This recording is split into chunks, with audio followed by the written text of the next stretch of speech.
Salut, c'est Alice. Alors je reprends un peu ma série Notons les jeux en faisant des comparaisons par deux que je fais via PubMeeple parce qu'on m'a suggéré ça, qu'apparemment plein de gens qui le font et pourquoi pas.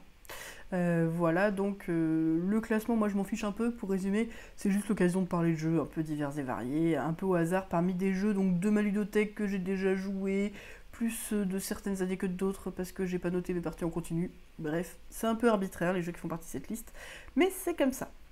Du coup, pour aujourd'hui, on va commencer avec Raja of the Gunge, The Dice Charmer face à Coimbra. Donc la version Roll and Ride de Raja, je l'ai découverte assez récemment, j'ai trouvé ça assez cool. Voilà, j'ai pas trouvé ça extrêmement remarquable côté Roll and Ride. Il y a un pool de dés qu'on va se faire passer. Moi, c'est un truc que j'aime toujours bien, le fait de jouer vraiment dans son coin, mais en jouant sur un peu est-ce qu'il y a quelque chose qui intéresse quelqu'un. Et Coimbra, moi pour le coup, j'aime vraiment beaucoup. C'est un jeu très épuré, on est dans de l'Eurogame. On va avoir diverses couleurs de cartes, donc 4 couleurs, sur lesquelles on va récupérer des cartes qui vont permettre de nous monter sur des pistes, qui vont nous faire des revenus, et ultimement des points de victoire de manière ou d'une autre, qui vont permettre d'avoir soit des sous, soit de l'armée, les deux permettent d'acheter des cartes, soit des déplacements sur la carte qui permettent d'avoir des nouvelles villes, soit des points de victoire. Et la manière dont ça combote est assez cool, et la manière de faire un peu des pseudo-enchères est plutôt chouette, puisqu'en fait on a des dés qui vont à chaque tour permettre de se placer quelque part pour acheter quelque chose, et le dé ça va être à la fois son prix et à quel point on peut préempter. Donc plus on paye cher, plus on va pouvoir préempter, et comme on lance des dés, on lance des dés. Il y a un pool de dés disponible pour tout le monde, et les couleurs qu'on prend, on va dire sur quelle piste on va faire nos revenus à la fin. C'est vachement malin. C'est un petit peu froid, faut bien l'avouer, mais c'est vraiment très bien, Coimbra. C'est pas très clair du tout sur les règles, mais c'est très bien. Rainforest face à Chronophémara. Donc Chronophémara, on est dans de l'Eurogame, disons, assez comptable sur le fait de faire vraiment des points. C'est un jeu qui est relativement tactique, je m'en souviens plus très bien. Mais il y a des gens autour de moi qui ont bien aimé. Moi j'ai trouvé ça bien, mais c'est pas vraiment le type de jeu qui m'enthousiasme le plus. Rainforest, on est dans un tout petit jeu de collection de tuiles en fait qu'on va récupérer avec des lots animaux et tuiles sur la même case pour un peu choisir des objectifs à accomplir sur nos tuiles en étant un petit peu limité tactiquement sur qu'est-ce qu'on va pouvoir stocker, utiliser tout de suite, et tenter d'avoir des schémas dans le bon ordre avant les autres, en les plaçant bien pour que les choses arrivent à se finir dans le bon ordre. Moi, Rainforest, je le trouve très très plaisant, et en fait, il me plaît vraiment beaucoup comme jeu. Voilà. Suspect 2 face à Bison Thunder on the Prairie. Alors, ça n'a rien à voir les deux jeux. Suspect 2, ça va être donc la suite de Suspect. Un jeu d'enquête un peu à la Agatha Christie dans l'ambiance, où on va avoir 3 grosses enquêtes, on va aller interroger des suspects, on va avoir des lieux, on peut fouiller, et on essaye de trouver l'histoire le plus rapidement possible. Le système de scoring dedans est assez malin, parce qu'on va avoir toutes les cartes du paquet quoi qu'il arrive, donc quand on aime aller au bout des histoires, même si on a déjà trouvé, ou si on n'est pas sûr d'avoir trouvé, mais que c'est pas parce qu'on a une hypothèse qu'on s'arrête. C'est assez cool, et par contre plus on trouve tôt, plus on va avoir de points, donc on a intérêt à savoir un peu tôt ce qui s'est passé, mais on continue quand même. Donc ça, moi je trouve ça très bien, je l'ai joué principalement en solo, les boîtes 1 et 2. Les histoires sont pas les plus originales, les plus folles du monde, mais c'est pas si mal écrit que ça, et ça tourne assez bien, c'est plaisant. En termes de difficulté, en termes ludiques, je sais pas si c'est le plus ouf de tous, mais j'ai envie de faire le 3 le jour où il sortira. Si il sort, je suis pas du tout renseigné là-dessus. Hop, voilà. Pour moi, c'est un jeu tranquille, très proche de la lecture, de beaucoup de lectures, hein, voilà. Principalement sur les cartes. Je sais plus s'il n'y a pas de téléphone, je crois. Bon. Et Bison, à l'époque, je disais que c'était un peu Carcassonne pour les grands, donc c'est un vieux jeu où globalement, on va aller à chaque tour piocher une tuile. Et on la place et on met des meeples dessus, et celui qui est majoritaire sur un territoire va faire les récoltes d'animaux de ce territoire, et quand on a plein d'animaux, c'est bien. En très bref. Globalement, c'est un peu plus compliqué que ça. On va jouer une manche, je crois que c'est 4 actions de mémoire, et il y a une de ces actions qui doit être poser la tuile qu'on a piochée. Et ensuite, au moment où on pose la tuile, on peut faire arriver des indiens dessus, qui sont des cubes, et plus tard on va pouvoir les transformés en tipi ou en canoë, en fonction de s'ils sont sur la terre ou sur l'eau, pour aller faire des questions de majorité. La majorité, c'est celui qui a le plus gros tipi en priorité, puis le deuxième plus gros tipi, puis le troisième plus gros tipi, puis le quatrième plus gros tipi, puis le plus d'ouvriers, puis deuxième plus gros... Enfin, il n'y a pas de deuxième plus gros d'ouvriers, voilà. En cas d'égalité, on se partage les ressources. Il y a 3 types de ressources, les dindons, les bisons et les poissons. Et on va pouvoir, donc on a un stock limité de meeple et de tipi et de canoë. Et on va pouvoir acheter des nouveaux canoës, tipis, etc. et surtout des plus gros en dépensant cette nourriture à condition d'être assez équilibré. On peut faire des échanges d'une ressource à l'autre mais c'est très cher. De manière à gagner le plus possible à la fin. C'est vraiment une question de jeu de majorité et ça marche bien à deux. Vu le système de majorité, vu comment ça se passe, c'est bien tendu, il y a des vraies luttes de territoire. On est dans un format 45 minutes, je dirais, peut-être 1 heure, peut-être un peu plus. En première partie, à plus, c'est plus long, c'est sûr. Et moi, ça fait vraiment partie des jeux que j'aime beaucoup. C'est moche, a priori. En tout cas, ça n'a pas un style très à la mode. Et donc voilà, donc ça rebute un peu des gens pour y jouer, malheureusement. Mais c'est un vrai bon jeu bison. Hop. Labyrinthe à l'ancienne et Monopoly Deal. Alors Labyrinthe à l'ancienne, moi je trouve pas mal. Je pense que beaucoup de gens y ont joué dans leur jeunesse. On a un labyrinthe avec des tuiles qu'on va faire coulisser en posant une tuile sur le côté pour aller créer des nouveaux chemins. Et le but c'est d'aller récupérer des objets jusqu'à trouver la sortie. Moi j'y ai joué quand j'étais enfant, hein, principalement. Et je trouve que dans sa catégorie c'est pas mal. Monopoly Deal, j'y ai joué. Et j'ai trouvé ça vraiment nul. Ça a l'avantage que c'est rapide. Après, on pioche des cartes. Et puis des fois, on a des cartes action. Et puis des fois, on a des cartes qui vont ensemble. J'ai vraiment trouvé ça sans intérêt. C'est très rapide. Voilà. Donc, Labyrinthe, j'en ferai pas 15 000 parties. Je pense que j'y jouerai quand même plus volontiers qu'à Monopoly Deal. Donc, Megawatt. Je crois que c'est son nom en français. Haute tension. Voilà. Ou Fluckenschlag. Et Not Alone. Not Alone, je m'en souviens plus, mais c'est pas un jeu pour moi. Je me demande si c'est pas là où il y a un peu du guessing sur qui va se placer où, et moi c'est pas quelque chose que j'aime. Voilà, c'est un seul contre tous de mémoire. Megawatt, on va gérer les centrales d'électricité. Il va y avoir des enchères quand on va avoir des nouvelles... Donc, on a une carte sur laquelle on va développer des villes en se plaçant, et qu'on va devoir approvisionner en électricité grâce à des centrales qu'on obtient aux enchères en chaque début de tour. On dépense notre argent pour obtenir des centrales, on en récupère en approvisionnant en électricité. Pour alimenter ces centrales, il faut acheter des ressources qui sont sur un marché commun. Plus les autres en achètent, plus ça devient cher. C'est vachement bien, c'est vachement interactif, les enchères sont cool, les parties se ressemblent à force quand même, faut bien le dire. À pas assez de joueurs, ça marche pas bien. Les cartes de base sont pas forcément les plus intéressantes. Il y a un gros hasard sur la sortie des usines que c'est très fort d'avoir les grosses usines assez vite si on arrive à avoir une usine. Parce que on n'a droit qu'à 3 centrales devant nous, donc si on n'a pas réussi à avoir de centrale qui alimente 6 ou 7 maisons, on ne peut pas gagner. Donc voilà, donc il n'est pas parfait. Le système de marché est quand même, on a une petite vision sur l'avenir. Il y a une mécanique qui fait que les grosses stations iront en fin de paquet, et des prix minimum surtout. Donc c'est quand même bien, j'ai envie d'y rejouer actuellement. Aujourd'hui je suis un peu passé au-delà, je sais plus comment on dit. Bon. Voilà, mais c'est quand même bien et j'ai quand même envie d'y rejouer. Et j'ai pas du tout tellement joué à toutes les extensions qui apportent un peu des mini-règles autour. Mais c'est bien. Hop. Endeavor face à Città Stato. Alors, c'est 2 jeux qui sont plutôt froids et presque sur le même thème à la même époque, disons. Pas exactement, mais bon. Endeavor, on va faire de la colonisation partout dans le monde. On va avoir des pistes de découverte, je crois, de continents. Qu'ensuite, on va prendre des positions dessus, on va pouvoir en prendre le contrôle. Je me souviens plus bien. C'est assez épuré pour un vrai Eurogame. C'est plaisant. Moi, j'y avais joué à l'époque et j'avais pas trouvé ça si fou que ça. Il a plutôt bonne presse. C'est possible que ce soit moi à qui ça me parle assez peu. Je trouve pas ça nul, mais il me fait pas de grandes émotions. Città Stato, j'aime beaucoup. Alors c'est très froid, c'est très bizarre. C'est des parties qui sont rapides, avec du développement sur 4 couleurs. J'en ai parlé dans une vidéo, c'était une des premières vidéos de ma chaîne, je crois. Et je trouve ça vraiment très bien. Il y a un système de scoring très bizarre où d'un côté on a les points qu'on a fait en cours de partie, de l'autre côté il y a les points qu'on fait en fin de partie, en rescorant les cartes qu'on a déjà fait en cours de partie si on les a mises de côté. En première partie c'est déstabilisant, on voit pas trop les tenants et les aboutissants. En y rejouant, moi je trouve ça bien, vraiment. Les actions sont simples, c'est très épuré, et voilà, c'est bien. Hop.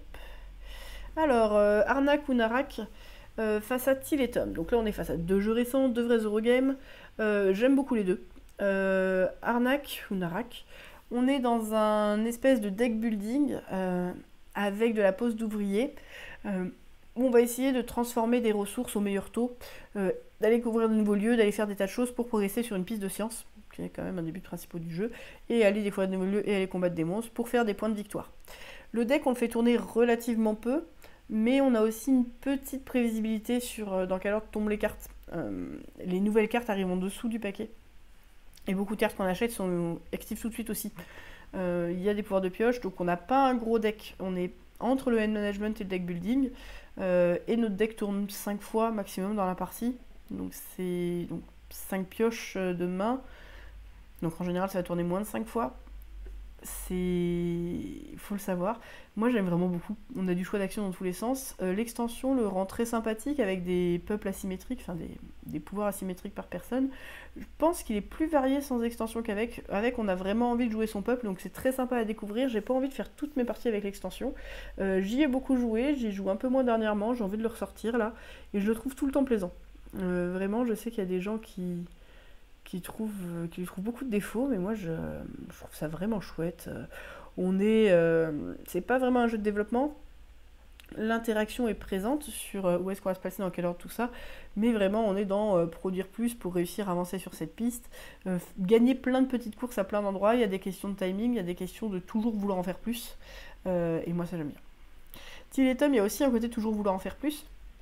Là on est dans un plus gros jeu, on est dans de l'Eurogame assez clairement expert, avec des décomptes à chaque fin de tour sur des thèmes un peu différents, à condition d'avoir réussi à ramener les beaux marchés. C'est sorti à Essen là, et c'est sorti en français peu après. On va avoir des tuiles. Il y a un principe de sélection de dés, donc on a un pool de dés qu'on lance, et chaque dé va rapporter, par exemple un 3 va rapporter 3 de sa couleur, donc par exemple 3 roses ça va faire 3 nourritures, et en complémentaire, donc à 4, le complémentaire à 7, va faire permettre à 4 actions de là où sera la roue sur l'action de force 4, qui peut être voyager, construire des... Enfin, voyager avec son marchand ou son architecte, progresser sur la piste qui fait le premier de l'ordre du tour et qui permet de faire des points par tour, aller remplir nos maisons pour aller réussir à débloquer de nouveaux bonus et faire des points en fin de partie. Et une 5e action. Récupérer des contrats dans lesquels on va dépenser de la laine et du métal. C'est un jeu à la fois où il faut savoir profiter des bonnes opportunités en se laissant assez d'ouverture, en scorant bien ses points, en visant quand même les trucs qu'il faut viser, ménager la chèvre et le chou en permanence, savoir renoncer. Il y a des très beaux coups et il y a des renoncements.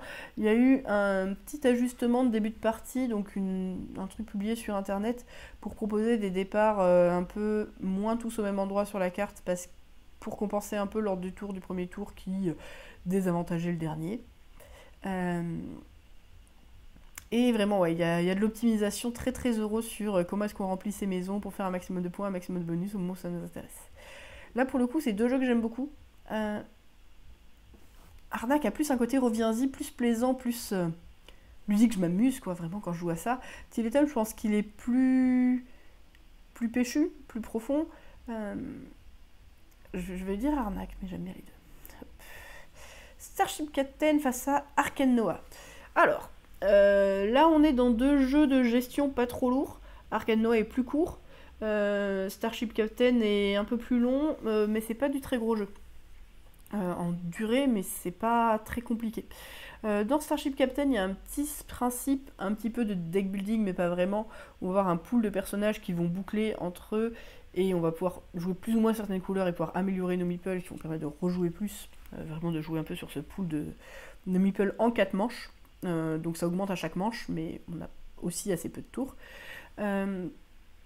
De manière à aller voyager dans l'espace et remplir des missions. Donc globalement on va voyager, tirer sur des méchants pirates, réparer notre vaisseau et récupérer des technologies pour aller sur des endroits où il y aura des cartes missions. La carte mission, elle demande un certain nombre surtout de meeples et des gros bonus si on met les bonnes couleurs en face pour les accomplir, pour réussir à réavancer sur des pistes et refaire des points et refaire des bonus. C'est assez light à jouer, vraiment on va vers la prochaine mission, on l'accomplit, les questions sont pas... Les dilemmes sont pas très pas toujours facile, mais pas toujours très profond non plus. Quand on récupère des technologies, le quand, comment les récupérer, il y a des choix à faire, il n'y a pas de doute là-dessus. Il se passe des choses, il y a du stockage. C'est pas un jeu pour très gros joueurs, en tout cas pas en priorité. Ça reste assez light, les tours de jeu vont relativement vite. Il n'y a pas une profondeur de pensée et un entremêlement des actions qui est très fort. Du coup, moi, je trouvais ça pas mal, mais peut-être un petit peu plat. Bon. Arcane Noah, on est dans un format assez léger, on est plutôt dans le jeu familial. Le principe, c'est qu'on va construire l'Arche de Noé, et pour ça, on va aller poser des barrières et mettre des animaux à l'intérieur. Donc, il y a des animaux qui réclament des enclos de taille 3 exactement, il faut les mettre dans des enclos de taille 3 exactement. Pour ça, il y a un système d'action à la Puerto Rico, il y en a un qui va mener l'action, les autres qui vont la suivre, de manière pas mal mineure. Donc, par exemple, récupérer de quoi construire des clôtures, bah, s'il y en a un qui récupère 5, les autres récupèrent 2. Des trucs de poids pour aller bloquer les fissures sur l'extérieur et avoir un vrai enclos fermé, aller mettre de la nourriture dans ces enclos, puis y mettre des animaux. Les animaux, ça marche à base de pioches, il y a des actions qui permettent de piocher les animaux et le premier va se servir en premier, donc celui qui a choisi l'action. Et pour pouvoir les faire monter, il faut et le mâle et la femelle de la même espèce tirer sur la table. Donc des fois on attend un peu qu'un truc soit tiré, même si on a des manières de modifier un peu nos pions, même si on peut en tirer plus, il y a une pioche. Hein. Et une fois qu'il y a le mâle et la femelle, on va pouvoir faire embarquer les deux. Celui qui fait embarquer a quand même un bon bonus. Tous ceux qui ont contribué aux barrières, parce que les enclos on les construit avec des barrières à notre couleur, ce qui fait qu'on va en gros jouer pour marquer des points, partout ce sera occupé. Donc c'est bien interactif. Et donc quand on fait charger le mâle et la femelle, et celui qui a le mâle et celui qui a la femelle vont faire des points. Mais c'est celui qui déclenche l'action qui choisit dans quel enclos. Donc il y a plein de choses, c'est tout dans l'interaction, moi je le trouve vraiment pas mal. C'est un jeu complètement inconnu qui est sorti il y a un petit moment, je dirais qu'il a peut-être 10 ans, un truc comme ça. Voilà, mais comme il s'appelle presque Ark Nova, c'est aussi ça chouette. J'aime bien Arcane Nova. C'est pas non plus le jeu auquel on va jouer toutes les semaines. Hein. Voilà. Hop. Robinson Crusoe face à La Cheetah. Robinson Crusoe, c'est du coopératif avec une pseudo-narration, il y a des scénarios qui donnent une cohérence et un thème au jeu. Il n'y a pas un côté jeu de rôle ou un côté où on va vraiment lire une histoire époustouflante. La Cheetah, ça va être... donc oui, donc en dehors de ça, c'est de la pose d'ouvriers, donc on se concerte pour dépenser les ouvriers comme on veut. Donc en théorie, on joue autant... chaque joueur a ses pions. Ça n'a aucune importance en fait qui les joue. Il y a par contre quel perso va prendre des dégâts si ça se passe mal, parce qu'on peut donc faire les actions de manière plus ou moins sûre, en dépensant 1 ou 2 jetons, et si on les fait de manière pas sûre, on va lancer des dés qui vont jouer sur la réussite de l'action et le risque de se blesser. Les différentes actions n'ont pas les mêmes probabilités là-dessus. C'est pas un jeu vraiment de proba, de lancer de dés façon skill, façon jeu de rôle, c'est pas ça. C'est vraiment plus aller parer à l'urgence, qu'est-ce qui est indispensable ce tour-ci qu'il faut à tout prix qu'on assure, qu'est-ce que c'est bien si ça se passe bien ou dont on peut se passer, et savoir prioriser, bref, savoir choisir nos priorités pour ne pas mourir et réussir à atteindre l'objectif qui est souvent assez tendu. Une fois qu'on a bien compris comment marque le jeu, qu'on développe mieux nos objets, qu'on arrive à mieux comprendre quel est l'essentiel, c'est plus facile, ça reste pas un jeu simple. Et il y a différents scénarios donc, qui permettent de changer donc, ces objectifs principaux. Voilà, moi c'est un jeu que j'aime bien. Hop. Et La Cheetah, ça va être un jeu donc assez vieux, je pense qu'il a 20 ans, un truc comme ça. Et dans lequel on va développer des villes sur un plateau. Donc on va avoir un centre-ville et on va y mettre des bâtiments petit à petit. Et ça peut jamais toucher les autres villes. Sur un plateau avec des hexagones qui tournent autour de lieux pas constructibles, qui vont produire des choses. Et chacun de nos bâtiments va avoir une contribution dans certains domaines de la société. La santé, l'éducation et le militaire. Enfin je sais plus c'est quoi les noms, mais il y a 3 couleurs. À chaque tour, il va y avoir des compétitions pour certaines catégories qui vont permettre d'attirer les citoyens des villages d'à côté quand on est assez proche des villages d'à côté pour aller les attaquer, et on a une vision partielle de ce qui va se passer à la fin du tour sur quoi est-ce qu'on s'attire. Donc je crois qu'on a 2 critères sur 3, enfin il y a plusieurs cartes qui tombent, ça va être à la majorité sur ces cartes là et on ne les voit pas toutes. Sur comment faire grossir sa population, réussir à l'entretenir et tout en étant assez agressif par rapport aux autres, c'est vraiment assez cool. C'est un jeu où on essaye de bloquer l'autre dans son développement. Et il a vraiment des trucs très cool, très interactifs. À beaucoup de joueurs, ça peut être un peu n'importe quoi. Mais voilà.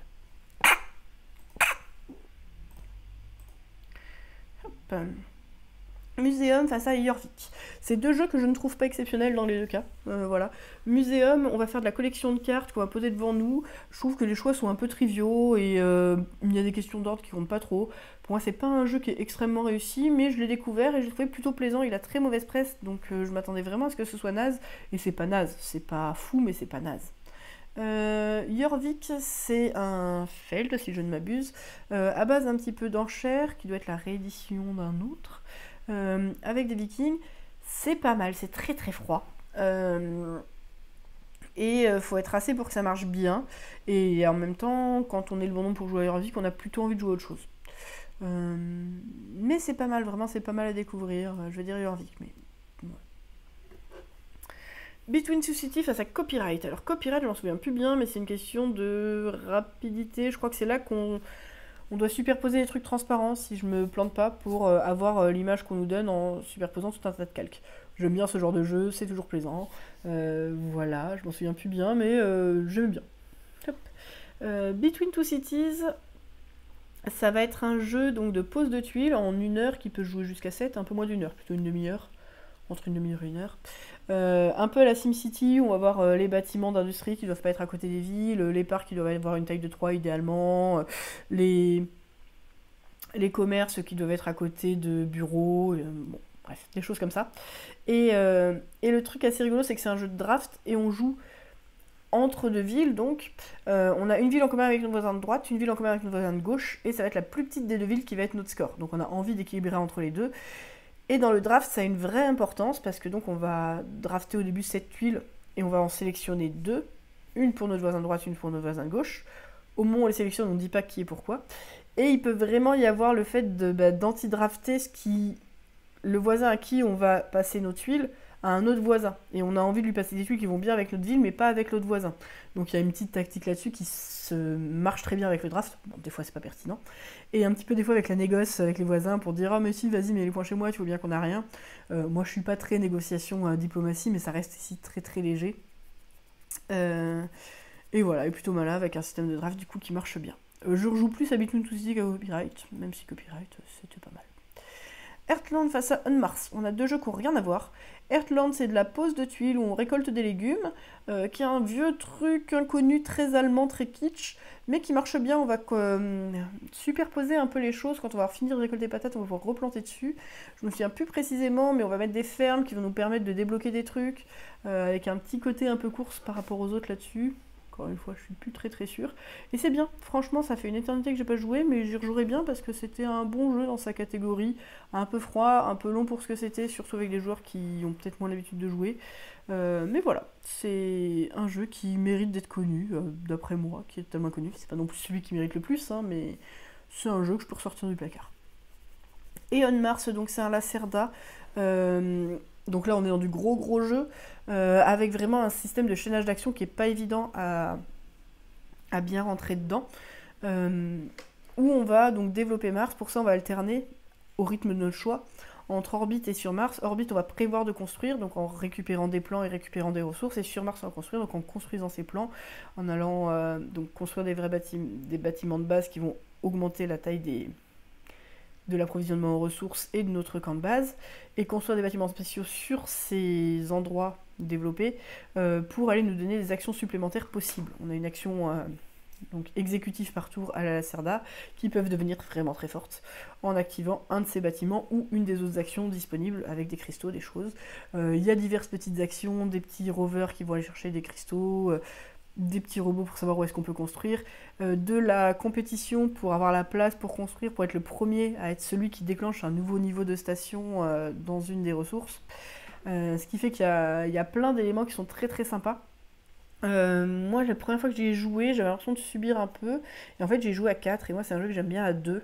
Vraiment, je trouve qu'à 2, on maîtrise beaucoup mieux ce qui va se passer. Le terrain va pas changer du tout au tout de l'un à l'autre de nos tours. Et il y a un choix un peu de comment est-ce qu'on va urbaniser, à quel rythme on va faire, plutôt que d'un peu suivre. 3 je pourrais jouer, 4 j'ai plus envie d'y jouer à 4, ça c'est à peu près sûr. Mais à 2 j'aime beaucoup. Je trouve qu'il n'a pas une durée de vie si énorme que ça. Une fois qu'on comprend bien les tenants et aboutissants, qu'on voit comment boucler, les parties se ressemblent un petit peu et on va exploser les gens qui n'ont pas encore compris. Bon, ça c'est assez normal hein, pour des jeux de cette catégorie, mais voilà. On Mars c'est quand même chouette. J'en fais peut-être un dernier, donc Furnace ou Au Fourneau. J'en ai fait qu'une seule partie, mais j'ai trouvé ça très sympa. Il y a un système d'enchères un petit peu malin sur le fait d'aller prendre la place sur une tuile pour les récupérer, et ensuite ces tuiles vont nous permettre de faire chaîner des ressources. Par exemple, il y a un truc qui prend, je sais plus, un charbon pour faire 2 essences, et d'autres qui prennent de l'essence pour faire autre chose. Et le but c'est de produire un maximum de ressources en effectuant sa chaîne dans le bon sens. La partie enchère est vraiment maligne, avec vraiment un petit placement, avec des... Je sais plus pourquoi, mais c'est bien malin. Et du coup c'est cool, je refuserai pas d'y rejouer. L'optimisation pure et dure des ressources, moi ça m'intéresse un petit peu moins, mais voilà, c'est cool. Et Farmerama, donc c'est un jeu donc, basé sur un espèce de jeu de téléphone, je crois, de base, où on va gérer une ferme, produire des ressources, ça va dépendre de l'eau pour aller reproduire des poules et des choses. C'est pas mal, en fait c'est un bon jeu solo. En solo, il y a des trucs qui sont plutôt plaisants, un défi qui est plutôt cool, et en multi, c'est un peu plat. C'est pas oufissime en solo non plus, mais c'est étonnamment pas mal comme jeu qui paye pas de mine. Du coup, voilà, moi j'en ai fait le tour, hein, j'ai fait des parties en solo un certain temps, puis après, moi les jeux solo, j'en joue pas énormément, j'ai pas envie de le jouer plus, mais c'était cool. Je vais quand même choisir au fourneau. Voilà, je vais m'arrêter là pour aujourd'hui. Donc le classer tous nos jeux avec Pub Meeple. Un jour peut-être que je finirai, qui sait. Voilà, en tout cas je vais sauvegarder là où j'en suis. Et puis bisous, à bientôt, c'est encore une occasion de parler de jeux. Salut!